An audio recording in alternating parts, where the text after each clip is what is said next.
வணக்கம். காலமெல்லாம் என்னை தன் கொத்தடிமையாய் கொண்டிருக்கும் கையில் கிளிதாங்கிய கோலக்கிளியாம் மரகதவல்லி மதுரையின் அரசி மீனாட்சி என் பச்சை புடவைக்காரியின் திருப்பாத கமலங்களை தொட்டு வணங்கி, இதை பார்க்கின்ற நீங்கள் எல்லோரும் எல்லா நலனும் பெற்று வாழ வேண்டும் என்ற பிரார்த்தனையை அவள் முன் வைத்து பரலொட்டி ரங்கசாமியாகிய நான் இன்று இதனை உங்களுடன் பகிர்ந்து கொள்கிறேன். அது வருமான வரி ரிட்டர்ன் தாக்கல் செய்ய வேண்டிய பரபரப்பான காலம். மதிய உணவிற்கு பின் அலுவலகம் சென்று கொண்டிருந்தேன். மனதிலே ஒரு பதட்டம் இருந்தது. நான் சென்றது ஒரு குறுகலான சாலை. என் காருக்கு முன்னால் ஒரு இருசக்கர வாகனம் சென்று கொண்டிருந்தது. அந்த மனிதர் சாலைக்கு நடுவில் சென்று கொண்டிருந்தார். கொஞ்சம் விலகி வழிவிட்டிருந்தால் நான் என் வழியே சென்றிருப்பேன். ஆனால் அந்த மனிதர் கடைசி வரை வழிவிடவில்லை. முதலில் என் மனதில் கோபமாக வந்தது. அவரை மனதிற்குள் திட்டி தீர்த்தேன். ஹாரன் அடித்து பார்த்தேன். என்னை திரும்பி பார்த்து ஒரு முறைத்து விட்டு அதே வேகத்தில் அதே போல் பாதையை மறித்தபடி சென்று கொண்டிருந்தார். எனக்கு வெறியாய் கோபம் வந்தது என்றாலும் அதற்கு மேல் நான் வெளிக்காட்டிக் கொள்ளவில்லை. 25 நொடிகள் ஆகியிருக்கும். நடுவிலே ஒரு அலைபேசி அழைப்பை ஏற்றுக்கொண்டேன். காரிலே ஹேண்ட்ஸ் ஃப்ரீ இருந்தது என்பதால் என்னால் சுலபமாக பேச முடிந்தது. பேசி முடித்தது நிமிர்ந்து பார்த்தால் சாலை தெளிவாக இருந்தது. வழியை மறித்து கொண்டிருந்த அந்த இருசக்கர வாகனத்தானை காணவில்லை. வழியில் எங்கோ திரும்பி விட்டார் போல். இருவரும் ஒரே வழியில் சில காலம் பயணிக்க வேண்டியிருந்தது. பின் அவர் செல்ல வேண்டிய வழி வேறாகிவிட்டது. என் பிரச்சனையும் அதனால் தீர்ந்துவிட்டது. பல நூறு பேர் பங்கேற்று கொண்டிருக்கும் இந்த மேடையிலே சொல்லும் அளவிற்கு இது ஒரு முக்கியமான சம்பவமா என்று கேட்டால் இல்லைதான். ஆனால் இது உணர்த்தும் பாடம் மிகவும் முக்கியமானது. பல சமயங்களில் நம்முடைய வாழ்க்கை என்னும் கார் குறுகலான பாதையில் செல்ல வேண்டியிருக்கிறது. அப்பொழுது நம்முடன் வழியை பகிர்ந்து கொள்பவர்கள் நம்மை வெறுப்பேற்றுவார்கள், நம் வழியை மறிப்பார்கள். அந்த இருசக்கர வாகனத்தானை போல. அப்படி வெறுப்பேற்றுபவர்கள் யாராக வேண்டுமானாலும் இருக்கலாம். உங்கள் பெற்றோர்கள், ஆசிரியர்கள், உடன் பிறந்தவர்கள், மேலதிகாரிகள், பக்கத்து வீட்டுக்காரர்கள், உறவினர்கள், நண்பர்கள் என்ற பெயரில் நம்மை வளரவிடாமல் வழிமறிப்பவர்கள், இப்படி யார் வேண்டுமானாலும் இருக்கலாம். அப்பொழுது என்ன செய்வது? அந்த வழியை விட்டு வேறு வழியில் போக முடிந்தால் உடனே விலகிச் சென்று விடலாம். எனக்கு தெரிந்த ஒரு பெண் மாமியார் வீட்டிலே பல பிரச்சனைகளை அனுபவித்தாள். ஒரு கட்டத்தில் கணவரிடம் மனம் விட்டு சொன்னார், எனக்கு உங்களை மிகவும் பிடித்திருக்கிறது, ஆனால் உங்கள் அம்மா படுத்துவதை என்னால் இனிமேலும் தாங்கிக் கொள்ள முடியாது.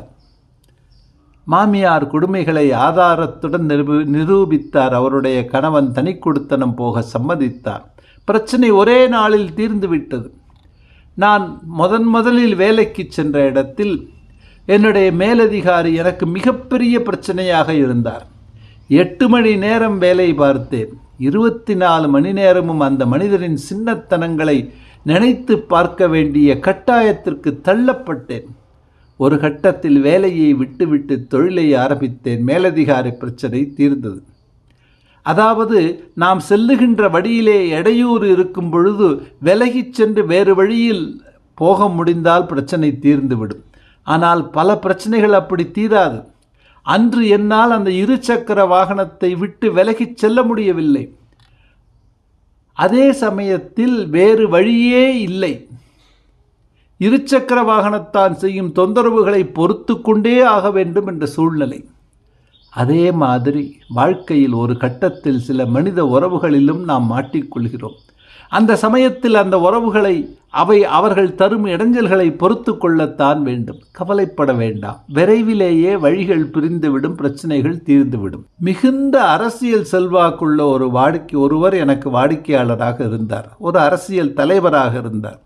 அவரை பொறுத்த மட்டில் எனக்கு எந்த பிரச்சனையும் கிடையாது. ஆனால் அவரை தலைவராக வைத்துக்கொண்டு அவருடைய அல்லக்கைகள் ஒரு நிறுவனம் ஆரம்பித்த பொழுதுதான் என் பிரச்சனையே ஆரம்பித்தது. திடீரென்று இரவு 8 மணிக்கு இந்த வங்கிக்கு வா என்பார்கள்.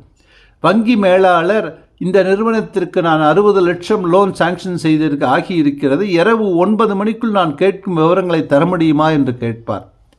அந்த விவரங்கள் இல்லாமல் எப்படி லோனை சாங்ஷன் செய்தீர்கள் என்று கேட்டால் என்ன செய்வது? மேலிடத்திலிருந்து உத்தரவு என்று சொல்வார். என்னால் நீங்கள் கேட்கும் விவரங்களை நாளை மாலை 4 மணிக்குத்தான் தர முடியும் என்பேன். தலைவரின் அல்லக்கைகள் என்னிடம் கெஞ்சுவார்கள். சார் சார் சார் அவர் கேட்குற மாதிரி செஞ்சு கொடுத்துருங்க சார், உங்களுக்கு தனியாக 5000 ரூபா தந்துடுறோம். அரசியலில் இருப்பவர்களுக்கு எல்லாமே வியாபாரம்தான், எல்லாமே பேரம்தான். சில வருடங்கள் அந்த நிறுவனத்தால் நான் பெரிய மன உளைச்சலுக்கு ஆளானேன். அவர்கள் போகும் பாதை சரியில்லை என்று கரடியாக கத்தியும் அதே பாதையில் இரட்டிப்பு வேகத்தில் போனார்கள். முதலில் மன அழுத்தம், அப்புறம் தெளிவு. எல்லாம் சில மாதங்களுக்குத்தானே என்று அப்பொழுது எனக்கு ஏதோ தோன்றியது. ஆமாம், சில மாதங்களிலேயே அந்த நிறுவனம் சுருண்டு கொண்டு விட்டது. ஏனால் தவறான பாதையில் சென்றார்கள், அழிவு பாதையில் சென்றார்கள், அழிவை எதிர்கொண்டார்கள். அதன் பின் அவர்களோடு தொடர்பு விட்டு போனது. பாதையிலிருந்து வெகு தூரம் விலகிச் சென்று விட்டார்கள். என்று அவர்கள் தொடர்பில்லாமல் நிம்மதியாக வாழ்கிறேன். அதேபோல் எனக்கு வேதனையை கொடுத்தவர் ஒரு வருமான அதிகாரி. இது நடந்தும் 35 வருடங்களுக்கு மேல் ஆகிவிட்டது. அவரிடம் வழக்கு வாய்தா ஹியரிங் என்று போய்விட்டால் பாடாய் படுத்தி எடுத்து விடுவார். காலை 9 மணிக்கே சென்று விட வேண்டும்.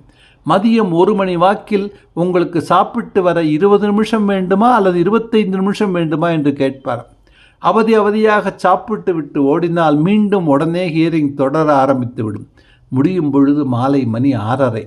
மீண்டும் மறுநாள் காலை 9 மணிக்கு இதே போல் தொடங்கும். இப்படி தொடர்ந்து 5-6 நாட்கள் நடக்கும்.